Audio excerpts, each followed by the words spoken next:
We are back. Hello, hello, hello. I'm Sean Gold, your Roastmaster General, and I'm coming to you live from the 305.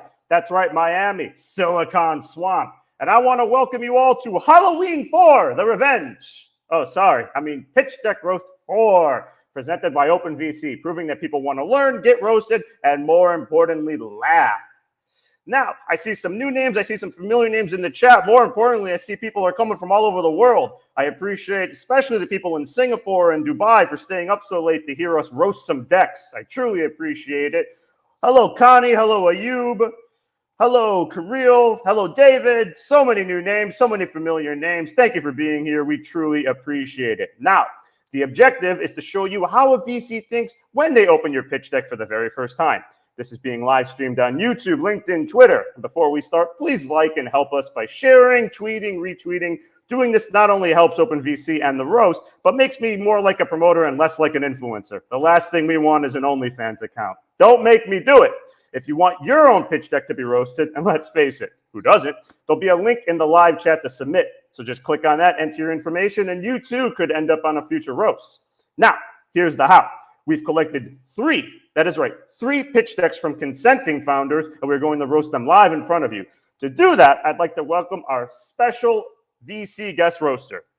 She's a deal partner at Ganas Ventures, as well as the founder of the Female Founders Lab Accelerator, who has been featured in multiple publications such as USA Today, CNBC, Vice, NASDAQ, 500 Startups, the Harvard Business Review, and she's doing our show, the Scream Queen herself, Nilima Achwal.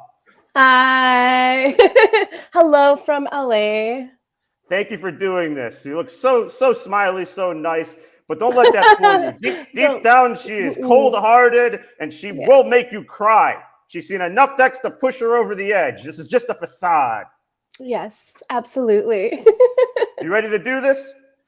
Let's do this. All right. Well, thank you for being here. It's an absolute pleasure. Both for your experience, your background, and your other lack of squeamishness when it comes to these decks.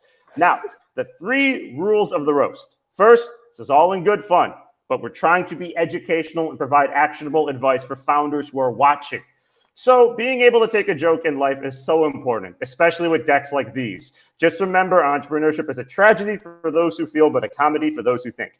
These are real conditions. Nilima is going to open these decks and spend 2 to 3 minutes on each while saying out loud what she thinks. No filter. We want to see her thought process as she goes through each deck, sorry. And she has her checkbook. So in the event that I am wrong, she may take a meeting and may actually invest in any one of these startups. And I'm also planning to star in the next James Bond movie as James Bond. So we'll see what happens first. 10 minutes total per deck. Feel free to comment, ask questions, etc. We're going to use that to discuss each deck after her review. Nothing is off the table. We want to hear from you in the chat. Now, as always, before we begin, I want to salute and commend each founder for having the guts, the bravery, and the fortitude to come up here and get roasted by us. Remember, we are not personally attacking you, your business, or your idea. We are, however, attacking your lack of design skills, your lack of knowledge when it comes to primary colors, your lack of salesmanship, showsmanship, your pitch, and your ability to be a successful founder. Now, with that out of the way, let's start roasting. First up is a deck for a Web3 startup that looks like it came from Web0, Memory Gardens.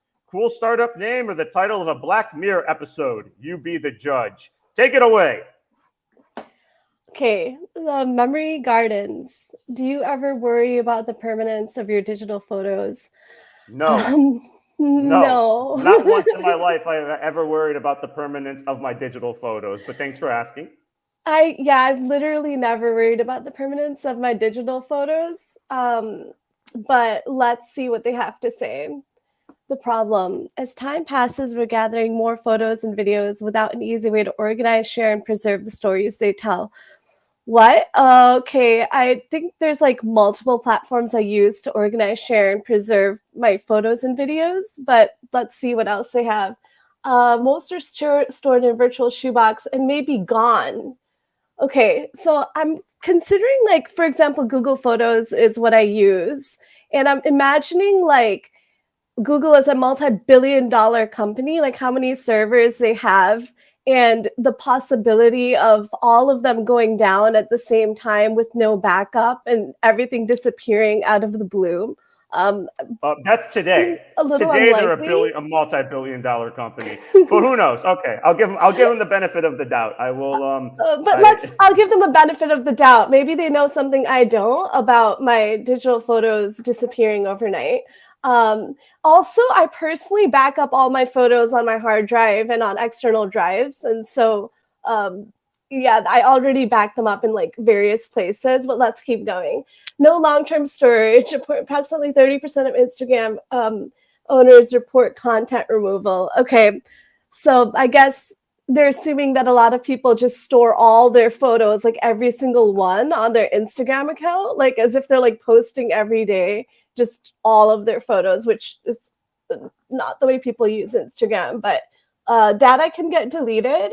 Facebook deleted a bunch of content. Yeah, that's okay. So social media, passive storytelling, man and women, ages 18 to 25 and 26 to 35. So basically 18 to 35 is what they're saying. Spend more time playing video games and watching broadcast TV. Why is every single word capitalized in that sentence? To illustrate a point. I mean, again, grammar is not really important when you're probably asking for millions of dollars. So 18 to 25 and 26 to 35. Spend more time playing video games than watching broadcasts. What does that have to do with anything? And we'll find out. We are on this journey together. The journey to the abyss together. What passive story? So they're basically trying to make a point about how our photos are supposed to tell a story, and then they're saying that all of these adults between 18 and 35 are playing a ton of video games. So I have no idea what's going on at this point, but let's see what their solution is. Only slide one. After living a life of adventure, you deserve to relax under the sun and close your eyes, knowing your memories are safe. This reminds me of like one of those like ads of like resorts, and you see like the couple like running through the sand. I mean, the life of adventure. I mean, who's this for? Indiana Jones? Like, what? I mean, again, I get what they're trying to do. I don't. I mean, again, I'm not a person that worries about the permanence of my photos. Okay. Maybe it's a giant thing that there's a lot of people are. In the chat, if there's anyone that worries about the permanence of their photos, please let me know, because I might be an outlier. I see. I understand, and now I understand the positioning. This is a blockchain thing, and so the main thing with blockchain is that it's like stored there. So that's why they had to retrofit that problem onto it, is what I'm guessing. I'm guessing that they wanted to create a blockchain photo storage thing, and then they're like, blockchain is permanent, so let's pretend that the problem is that photos aren't permanently, even though that's not really a thing that consumers probably are facing.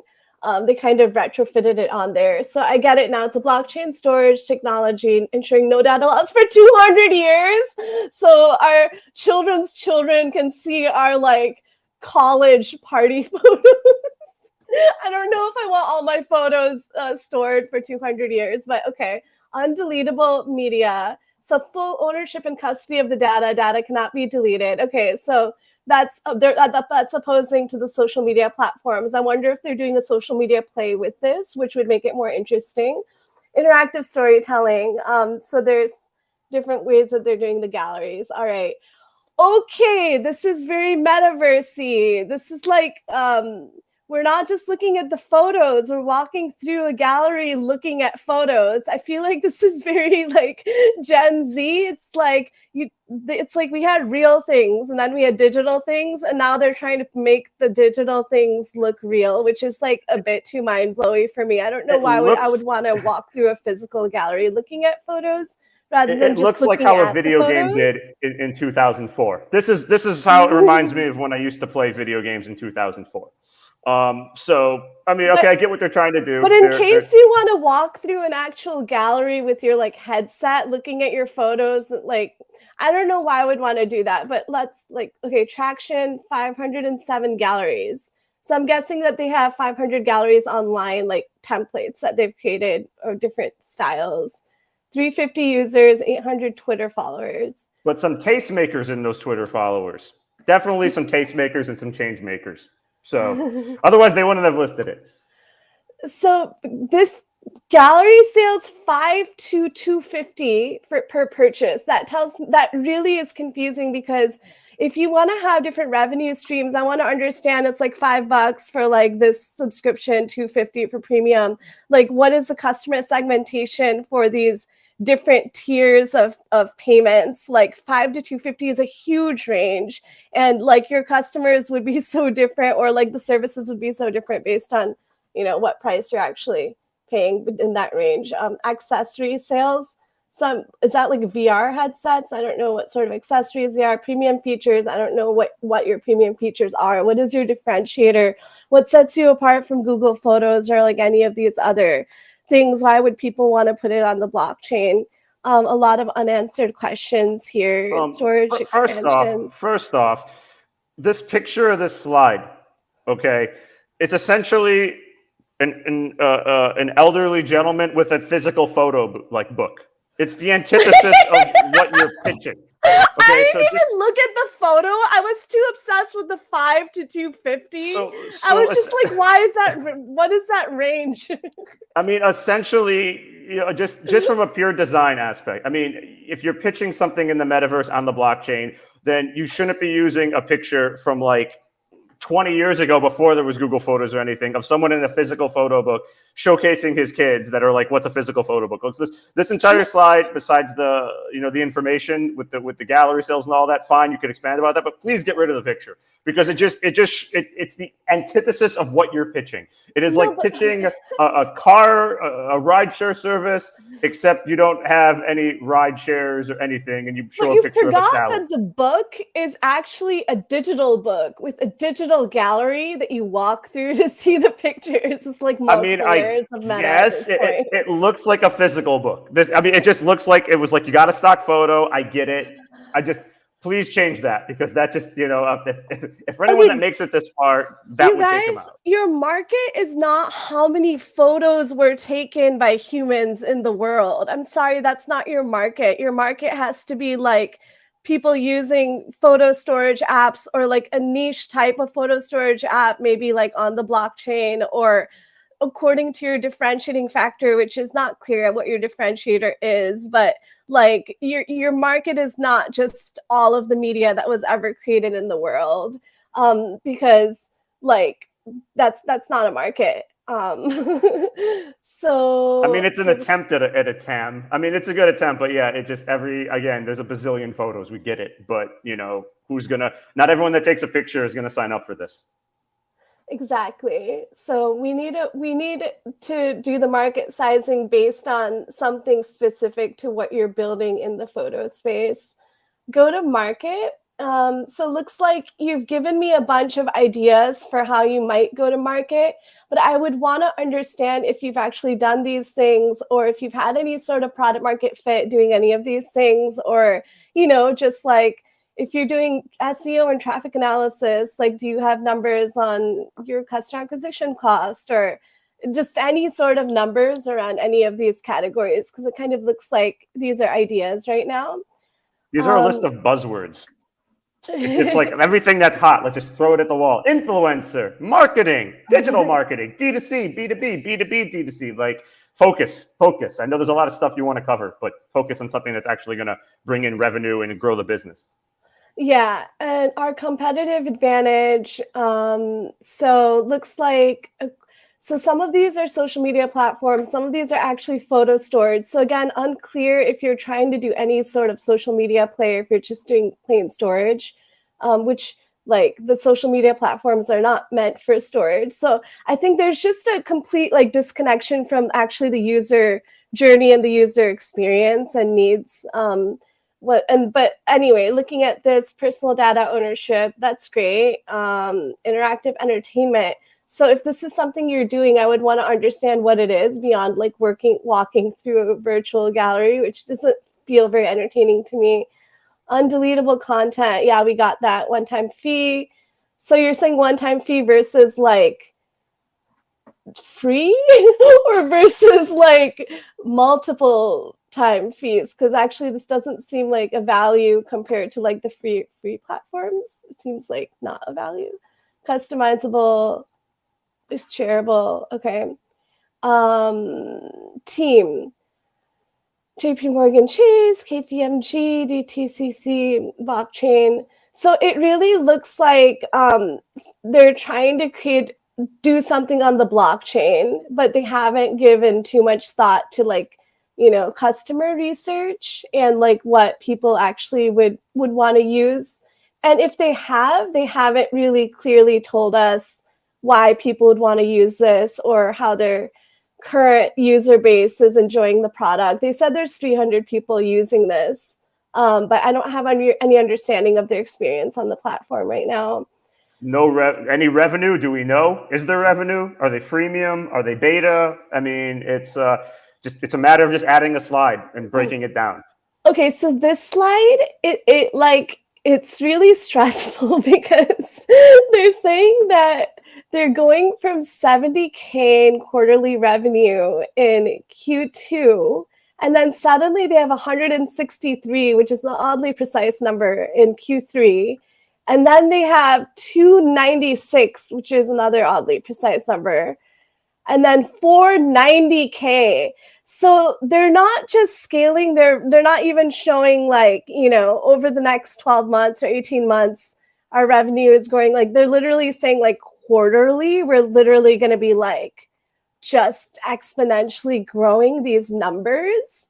And if there was any sort of like actual go-to-market strategy, or if the growth till now like reflected that they could support those numbers, like cool, but I really don't understand how they're going to be growing at this pace.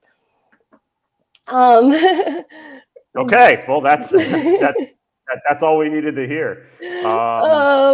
And then they want 1.5 million seed. This is definitely not even a pre-seed deck. I don't see traction. Or if you have traction, it's not shown on here. And so definitely not a seed deck. Yeah. Okay, well, listen, thank you, Memory Gardens, for a deck that was forgettable. Oh, thank you. Oh, that was good. All right, going on to deck 2. Next up is Symposify, which is an all-in-one community platform for creators. Ooh, it sounds spicy.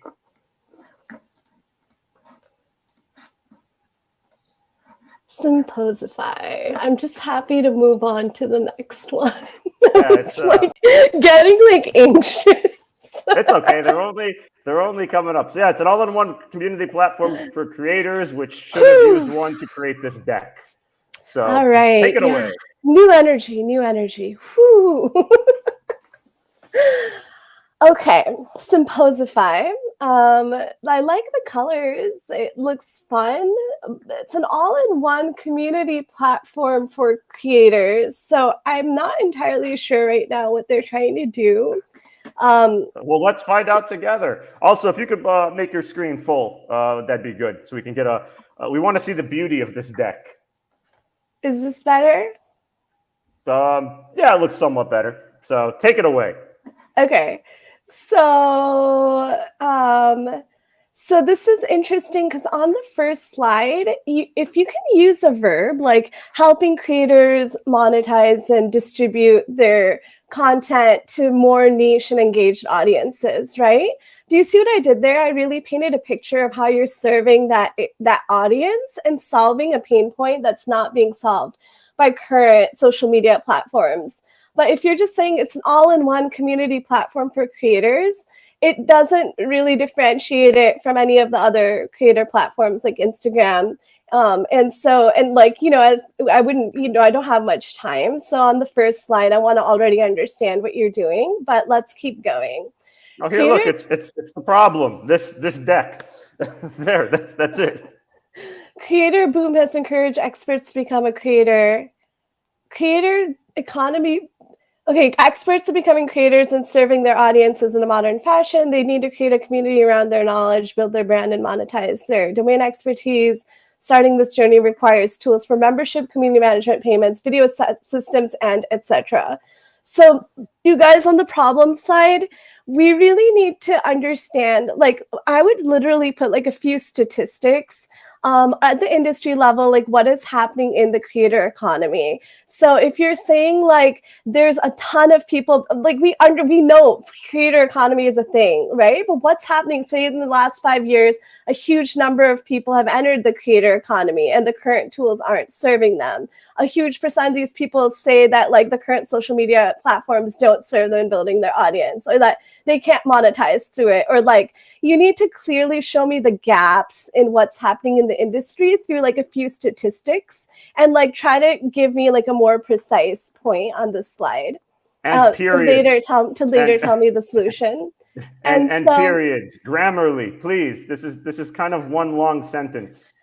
yeah, so I'm not even critiquing the language right now, but yeah, for sure. And then solution, an all-in-one platform for knowledge creators can provide their exclusive services through subscription plans. And so now I'm thinking it's like a Patreon or something, without needing to make a whole bunch of different tools work together. So I think that's very colloquial. I think that there needs to be more detail around, first of all, like, you know, if this is the solution slide, I mean, this needs to be like your value proposition. And so this is like, if this is your value proposition, it pretty much reads as like creators are putting a whole bunch of stuff together. And I would just need way more detail and precision on like how you're actually filling a niche for creators that's not being filled currently in a one sentence value proposition. Product, okay. So basically, what they're doing is they're monetizing their services via their subscription plans. Again, they're just saying all the stuff, but they're not really telling me what the things are and why it's necessary and filling a niche that other platforms don't. So they're just saying chat, payments, video systems, etc. And so again, I don't understand why you're different from like a Patreon or from another platform, and like why it's so juicy and like fills the niche so well where people would really want to adopt it. Core features, Creator Studio. Okay. You know what would be great? Just adding to this, and we could see it in the chat. A mock-up, a picture of the product, a chart, a graph, a royalty-free picture, something, anything. I mean, it's just words. That's it. There's nothing here. It looks like an idea. It looks like they came up with an idea, but they haven't actually built anything yet. So it looks like they're trying to create some sort of a creator platform where they can collaborate with creators, do community management, analytics, have subscribers, etc. So basically what they're trying to build is a social media platform. So, I mean, because they're saying it's like a creator platform, but at the end of the day, it's a social media platform, right? Like the customer is the people consuming the content, right? I mean, we don't know. Let's see what the business model is. I mean, but we have one slide that we have one sentence that explains the entire business model right here. One sentence. They're taking 10% off their creators, which right now off from other platforms, creators don't get charged anything. So they better have a real value add for creators if they want to be taking that cut from them. Roadmap and traction. So they're just releasing the first, like the beta right now, I guess. And then they want to raise funding, but I don't understand what you're doing. I don't understand if any creator has used it and liked it. Well, hold on. Look at the traction. Go up real quick to the traction. Here, raised 100,000 Canadian through family and friends round. Raised November 2021. Okay, but I think after doing so many pitch deck roasts and looking at so many decks, we finally found our first founders that could actually be disowned by their families and ostracized from their communities. I mean, like, you raised 100,000, more power to you, but on what? What have you used it for? You didn't even use it to like get the deck created. I mean, you could have just hired someone to create the deck with that money. I mean, it's just, there's nothing here. There's still no pictures. There's no videos. There's no charts. There's nothing. It's just a bunch of buzzwords. Yeah, I'm sorry. We're gonna have to move on to the next one. Okay. I mean, just real quick though. I just want to say that I did go to their website, and their website is pretty good. So I don't know why this deck is not really? looking like their website. Yeah, the website looks. There's so like stuff there. It's like there's actual stuff, the tools and website stuff. looks like a legitimate startup website, and this deck looks like nothing like it. So It just looks like someone just like woke up and put down an idea for something they wanted to create. But apparently they've been doing this for a year. So I want to see what they did in that year. And it seems like if you did a bunch of stuff and there's all the stuff you've built and there's people using it, like I would want to see that. But that's me giving them a benefit of the doubt. Okay, well, up next is our last deck. Yay, yay, yay. And it's just in time for Halloween. That's right. Oh, who am I kidding? Every day at OpenVC in the startup ecosystem is Halloween. So yes, our next deck, and I hope I don't butcher the name. It is Gouter, and it's a startup. It's a startup that is dead set on ruining chocolate for everyone. So take it away. Okay, Gouter helps reduce industry food waste by rescuing bread and transforming it into delicious chocolate snacks. So first of all, chocolate is made out of like cacao beans and sugar and milk. And so I don't understand how there's no way to turn bread into chocolate. Like you can add bread to chocolate, but I don't know if you can like alchemize and transform a piece of bread into chocolate unless, you've come up with some crazy new thing. Well, let's find out together. A founder. So somebody who's worked at a bunch of different chocolate companies. So that seems like in the R&D side. So maybe they're coming up with a new type of chocolate. And then there's a whole bunch of people like Godiva. Okay, cool. So maybe there's something here in the chocolate space. Frustrated with the lack of innovation that tackles environmental challenges, I've quit and launched Gouter with support from ex-colleagues. So they're really going for some sort of. I hope you left of on good terms. Food waste angle. So, okay, the food. More than a third of greenhouse gas emissions are generated by food systems. Yes, but that's primarily from cows and from deforestation. So I don't know where like 1/3 of food is wasted globally, okay? And then 44% of that is bread. So this is really, really a stretch. Like if you're trying to transform food systems, I mean, you can look at bees, you can look at like regenerative farming, you can look at distribution channels, you can look at seeds. I mean, there's just all of these issues with our food systems and like even looking at what contributes to greenhouse gas emissions. So like most of that is not going to be the bread. I'm sorry, this is like very much a stretch. Because we're going to be seeing some not so tasty chocolate. Can you make it full screen, please, so we could really get the tastiness of going on. Thank you. Okay, next slide. Okay, so this is like from a food. I mean, I'm somebody who's been in the impact like systems change space for over a decade, and this just feels a little bit like you read like a UN report or something and then just decided to create like bread chocolate without really researching what actually can create systemic change in the food system space. Okay. This whole like being frank thing is very strange, Sean. No, it's fine. People need to hear it because I mean, it's like this. You have a quote, but the quote is back. The quote is backwards and it doesn't close. It's a grammar thing. It's very it's backwards. Okay, okay, guys, ethical. Okay, the consumers are moving towards ethical consumption, but when you're looking at chocolate, that means fair trade chocolate, organically harvested, like paying the farmers. I don't like. Upcycling bread into chocolate again is a very strange angle on like ethical consumption, like very strange. That's just not like what a consumer thinks of when they think of ethical chocolate. We aim to change the agenda around waste using our chocolate know-how to embrace waste, make something delicious. It really sounds like they want to make a positive impact, but they just really haven't thought it through completely, kind of almost like a Tom's shoes, right? They're like, okay, we're going to sell shoes and give a pair of shoes to like someone in Africa. And in doing so, they like crowded out the entire local shoe industry and caused like local economies to collapse. So it's like, if you're going to do impact, like really need to do your research on this. So 3 tasty snacks without compromising our planet's well-being. Okay.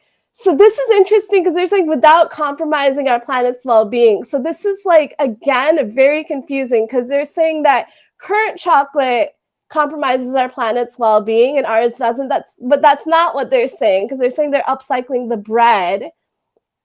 So it just doesn't make sense. Use fresh bread offcuts that would otherwise be wasted, ethical rich British chocolate. I would want to know how it's ethical beyond the upcycling of the bread. Not sourced as close as possible to the UK. Okay, so it's like local sourcing, wrapped in paper. Is the packaging eco-friendly? The chat wants to know. I mean, that's one thing. Yeah, is the packaging eco-friendly? It's paper, not plastic, but if it was compostable, that would be better. Upcycled food products. This is... So you can make bread. You can make beer from leftover bread. Okay, that makes more sense to me. They're saying there's like toast ales. Yeah, but people will drink anything. Like people will drink anything. It doesn't matter where it comes from. If it gets them drunk, they're fine. So that's why it's like, oh, what do we got to drink? Fine, it sucks. I'll drink it anyway. I just want to know, like, if people like this chocolate. Like, I want to see some testimonials of people being like, this is the best chocolate ever. Because, like, I don't know if the chocolate's any good. Like, that's going to make or break this thing, right? Is like, how's the chocolate? I mean, but at the same time, this is I mean, I get they're from the chocolate space, but you should know you're going up against like every chocolate bar imaginable. You know, Snickers, 100 Grand, whatchamacallit, Hershey bar, Hershey with almonds, Kit Kat, Chunky, Nestle Crunch, Crackle, Mr. Good Bar, Milky Way, Three Musketeers, Baby Ruth, Mounds, Payday, Butterfinger, and Almond Joy. Like you gotta you have so much competition. 100% total chocolate market, 56% tablet and bag subsegments, and then build a 10 million pound brand revenue business in 5 years. Yeah, I don't understand if you've sold anything so far. Like, I don't know how I don't understand. Well, we'll find out. There we go. Okay, yeah, let's see. So 5,000 slices saved. They're rescuing bread. Oh yeah, I get it. 1,600 pouches sold by a Kickstarter. Okay, so people are buying it. So they sold a bunch on their Kickstarter. They have some independent retailers and then they have an online zero waste retailer, which is usually zero waste is referring to the supply chain and the packaging, and they're referring to it as like upcycling the bread. Again, it's a bit confusing, but I just feel like this bread could like go to the homeless or something. I feel like, okay, if you're doing the impact angle and you think consumers are going to buy this chocolate from the impact angle, like think through the whole impact angle. If you think consumers are going to buy it because the chocolate's really good, then like that has to be the main thing. In the chat, we have $10 million as revenue is not sexy. People are saying it's not sexy. It's not investable for $10 million. So I mean, again, scale this to 100 million. Yeah. I mean, this is it's not they're all coming up. Not enough growth for VC funding. Say it with me: chocolate cottage industry. I mean, it needs to be higher. It definitely needs to be higher. Yeah, it's more like it looks like they want to be like a little chocolate brand. Doesn't really seem like a VC venture, venture. But you're forgetting the social impact. They are revolutionaries. Okay, they are saving bread. They are liberating bread from the infernal bakery Bastille. We get it. Well, they're literally measuring their impact based on bread slices saved. And if at the beginning they were talking about carbon, climate change. And so it's like, I think that it's a bit simplistic. if you're really taking the impact angle. And yeah, it looks like year one. I don't understand if the year one is this year or if that's like in the future, like projections. I don't understand like how much they've made so far. So I just want to that know what would it be really tastes good like. to know. There needs to be a tasting element when presenting. I know it's tough, but maybe you can ship some of this delicious chocolate bread or bread made from chocolate. Yeah. I mean, there's just something where it's like the first thing I want to do is I want to try it. But I don't know. And yes, even the chat, hashtag save the bread slices from our friend Nathan Phillips. Memory Gardens is here asking if it's halal or kosher certified. That's a pretty good question, to be honest. Something to consider. But yeah, I mean, this is a lot of questions, none of which have to do with the taste or the texture, besides the ones I'm asking. So Yeah, I mean, it looks like so they have some unit economics on there. Again, the thing is like I don't know if they made up these unit economics, if they've validated this through like actually selling, their first batches. It looks like it's just unclear if they've already started this or if it's still more. I guess since May 2022, they've rescued 5,000 slices. I have no idea how many customers, how much revenue that is. and it's Okay. also $3 and nine or £3.90 for a bar. Forget that from our friend Mark Lewis. Yeah, that's pretty expensive. I could go get You can get some really high quality, like ethical, clean, like everything, like chocolate for that price. And it sounds like their only angle here is the upcycling of the bread and not not even like clean, like, like a healthy chocolate. Like these consumers, they're going to be thinking of chocolate on so many angles, right? Ethical consumers, they want like clean, good for your body, good for the planet, good supply chain, like paying there's so many angles, and just upcycling the bread I don't think is going to cut it with this market segment. Okay, so marketing, deploy a strong digital marketing strategy, start at customer acquisition channels.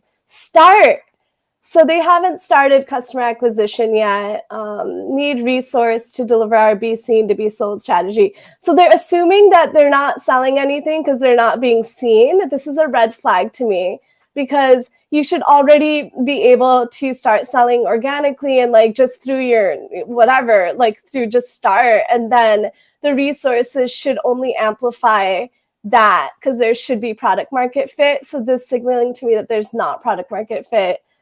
Sales launch beyond. So they're in Bristol right now. Looks like they want to go beyond Bristol, but I don't understand if they've even been successful in Bristol so far. So that if I can see you've been successful in Bristol, then I'll be like, okay, cool. Like, let's fund that to grow beyond that. But that's unclear. Yeah, let's see what else. I just want to know what it tastes like. I can't. There's no testimonial in here. There's not a single thing of this is the most tastiest, chocolatiest, sweetest thing ever. Instead, they look like clusters, like coconut clusters or something. Except it's just like bread and chocolate, I guess. Yeah. So we have a question for you from the chat. Actually, Memory Gardens, thanks for being a good sport and sticking by. So, to my understanding, raising is done to accomplish goals in lieu of getting runway. Can you please speak to that? In lieu of so runway is basically the amount of time that you have to spend the money. So you can be like, I'm raising 500K for an 18-month runway. So I don't think they mean runway. I think they mean traction when they say that. They're saying you raise instead of getting the revenue. I think that's what they're trying to say. And then we have our friend David Yang, who says funding is done to accelerate growth, not start it. Very good point. So if you have a great idea and you have no traction, it's one of two. Like you have to show like a really solid product market fit, either through through numbers or qualitatively at least, and like show that you've been able to grow the numbers of users. If you don't have any revenue, but revenue is better because that really validates product market fit. In short. Got it. Do we have any other questions? Because we're happy to answer them right now, whether you got roasted or you didn't, or you want to get roasted. Remember, we have a link going around in the chat where you can submit your pitch deck for the next roast, which is going to be the November 25th, end of November. You'll have a wonderful Thanksgiving, and I'll be thankful not to have to look at any more decks until after the holiday. But if you have any other questions, please type them out. We will answer them.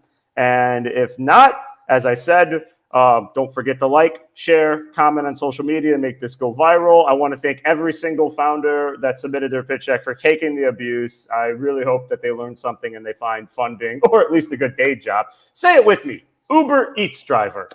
I want to thank OpenVC, Nilima Achwal, Stefan Nasser, and you for being here. I'm Sean Gold, and this has been a job done.